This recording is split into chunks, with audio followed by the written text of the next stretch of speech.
ललिता तत्त्वतीर्थं मायाभूमिषु च तथा मुक्तपदं नाम ततः केदारमुत्तमम्। आस्था, श्रद्धा एवं सबसे प्राचीन सभ्यता का साक्षी है यह वाराणसी शहर। यहाँ कमल बहती पवित्र गंगा नदी की धारा, जिसके समक्ष विद्यमान है यह ललिता घाट। मत्स्य पुराण में तीर्थों की चर्चा के अवसर पर ललिता तीर्थ का वर्णन हमें प्राप्त होता है। साथ ही साथ स्कंद पुराण के काशी खंड में भी जहाँ नवदुर्गा घाटों का वर्णन होता है, वहां भी ललिता घाट का नाम अंकित है। ततो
स्थित है ललिता तीर्थ, जहाँ क्षेत्र रक्षा करने वाली दुर्गा रूपी ललिता गौरी का निवास है, जिनकी सभी श्रद्धालु सर्व प्रकार संपत्ति लाभार्थ पूजा अर्चना करते हैं।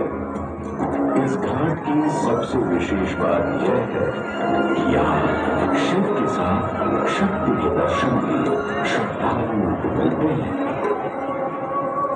घाट के ऊपर गली में मां दुर्गा को समर्पित देवी ललिता का मंदिर विद्यमान है। साथ ही साथ यहाँ काष्ठ एवं ईंट से बना राजराजेश्वर मंदिर भी स्थापित है। भगवान शिव को समर्पित काशी में यह मंदिर नेपाल के पशुपति मंदिर का प्रतीक रूप है। वर्तमान में सुशोभित यह ललिता घाट पूर्व में 3 भागों में विभक्त था। दक्षिण दिशा की ओर से चले तो नेपाली घाट, ललिता घाट एवं राजराजेश्वरी घाट। इनका उल्लेख सन 1930 में मूर्तिचंद जी ने किया था। जहाँ नेपाली घाट एवं ललिता घाट के पक्के निर्माण का श्रेय नेपाल के महाराजा बहादुर शाह को जाता है, तो वहीं राजराजेश्वरी घाट के निर्माण का श्रेय सिद्धगिरी जी को जाता है। कालांतर में नेपाली एवं राजराजेश्वरी घाट ललिता घाट में समाहित हो गए।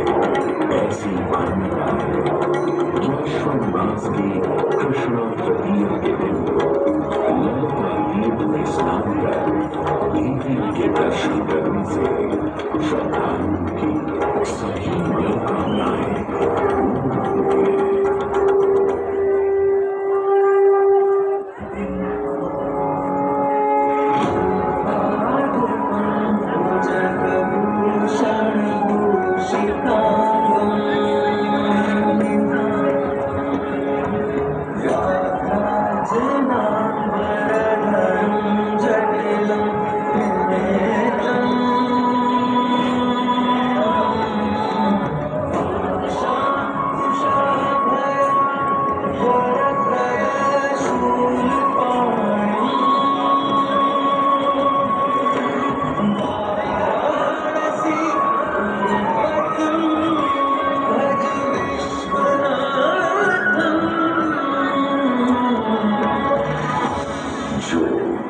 सभी जीवों के स्वामी हैं, जो सबों को आभूषण के रूप में धारण करते हैं, जो बाघ की खाल को सुशोभित करते हैं। सूर्य, चंद्रमा और अग्नि उनके तीन नेत्र हैं तथा वो जटाधारी हैं, पाश, अंकुश और त्रिशूलधारी हैं।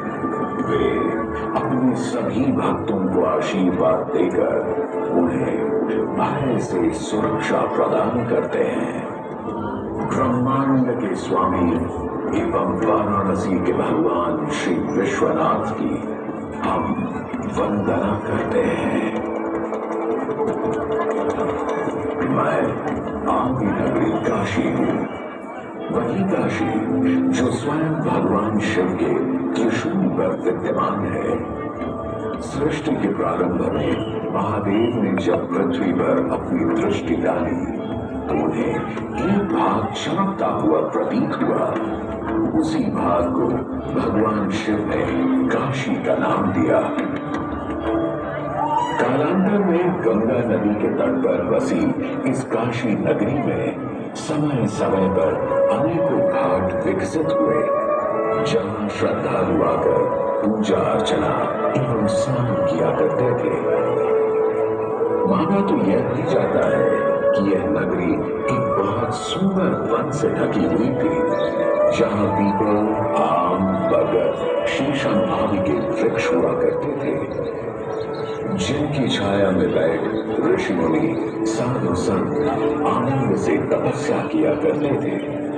इसलिए इस जगह का उल्लेख आनंद वन के नाम से भी किया गया है। जितनी पुरानी काशी नगरी है, उतना ही पुराना यहाँ का काशी विश्वनाथ मंदिर भी है। भगवान शिव को विश्वेश्वर, विश्वनाथ आदि नामों से भी संबोधित किया जाता है, जिनका अर्थ है संपूर्ण विश्व के स्वामी।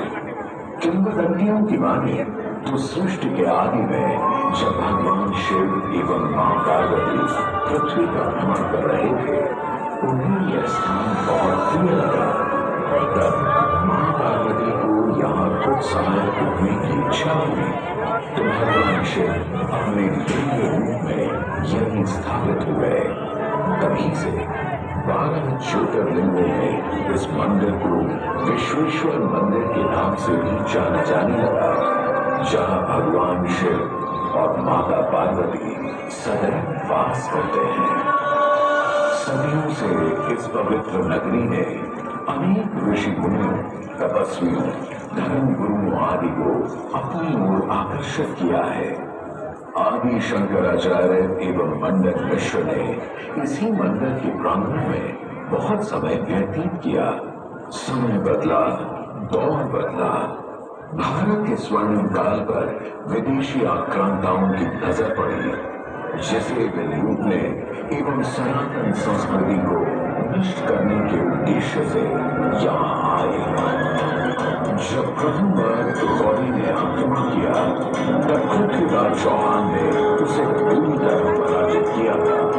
अंत में उसने क्षमा मांगी और वचन दिया कि ऐसी गलती दोबारा कभी नहीं होगी।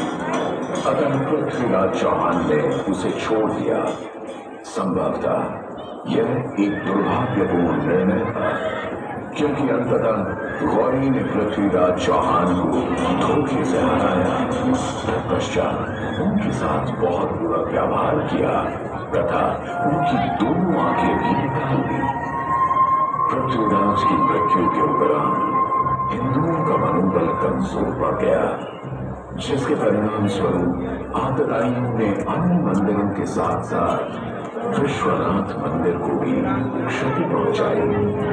यह ऐसा काला दौर था जिसके स्मरण करने मात्र से आंखें नम पड़ जाती हैं। परंतु समय सदा एक सा नहीं रहता और दुख के ये बादल भी सुख में बदलने वाले थे।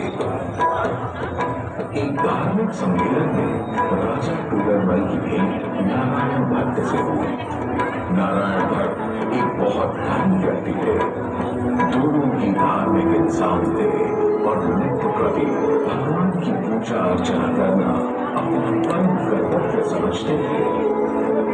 दोनों ने काशी विश्वनाथ के इस पावन मंदिर का जीर्णोद्धार करवाया और बड़े खंडहरों में एक नई जान डाली।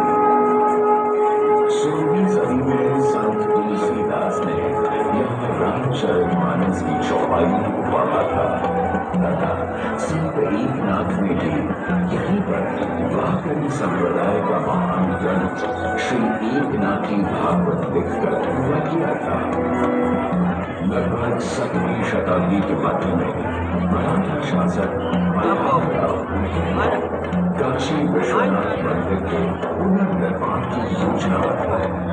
ये कार्य वे तो नहीं कर पाए, परंतु उनकी पुत्र वधू अहिल्याबाई होलकर जी ने इस सन 1776 से 1778 के बीच पूरा किया।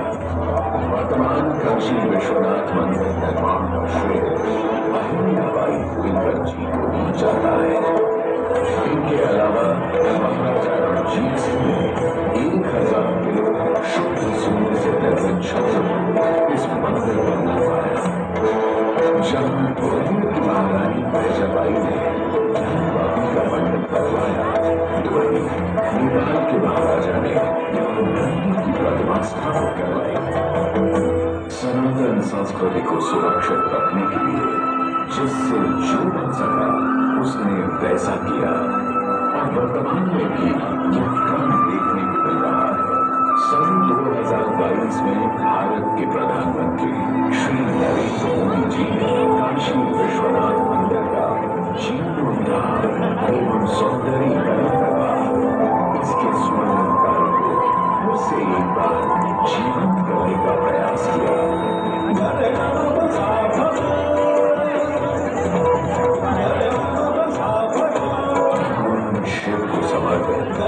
काशी विश्वनाथ का यह पावन मंदिर सदियों से करोड़ों श्रद्धालुओं का प्रेरणा स्रोत रहा और सदैव के लिए रहेगा।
चुनरी लपेटे